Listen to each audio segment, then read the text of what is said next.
কুড়িগ্রামের ফুলবাড়ী উপজেলার সদর ইউনিয়নের পশ্চিম পানিমাছ কুটি গ্রামে একটি কবর খননের সময় দুপাশের গায়ের মাটিতে আরবি হরফের মতো ছাপ বের হয়ে আসে। এ খবর ছড়িয়ে পড়ার সাথে সাথে ওই ছাপ দেখতে উৎসুক জনতার ঢল নামে। ভিড় সামলাতে শেষ পর্যন্ত কবরের পাশে মোতায়েন করা হয় পুলিশ। বৃহস্পতিবার সকালে এই ঘটনা ঘটে। আমি কিন্তু সবসময় কবর ঘুরি বেড়াই, যেখানে খবর হোক আমি যাই, কারণ 2 সাল পড়ার পর আমি ওই নাম্বারটা বাসাতে দিলাম।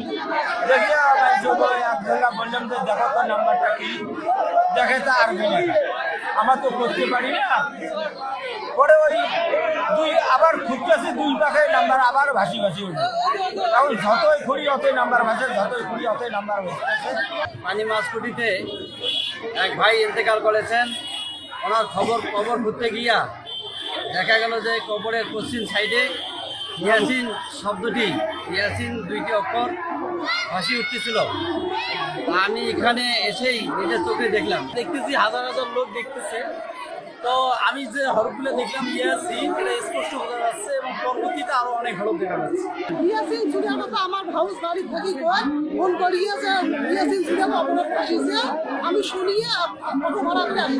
পশ্চিম পানিমাছ কুটি গ্রামের মৃত জব্বার আলীর পুত্র ইসমাইল হোসেন গতকাল বুধবার রাতে হৃদরোগে আক্রান্ত হয়ে ঢাকা মেডিকেল কলেজ হাসপাতালে ইন্তেকাল করেন। তার মরদেহ দাফন করার জন্য ওই কবর খনন করা হচ্ছিল। কবরের আকার যত বড় হতে থাকে আরবি হরফগুলো মুছে যাচ্ছিল না, বরং আরো স্পষ্ট হয়ে ওঠে। পরে দুপুর 2:15টার দিকে ইসমাইল হোসেনের মরদেহ ওই কবরে দাফন করা হয়। কবরের গায়ের এক পাশে আরবি হরফে বিসমিল্লাহ, ইয়াসিন ও অপর পাশে মিম হা মিম হরফের ছাপ রয়েছে বলে জানান এলাকাবাসী।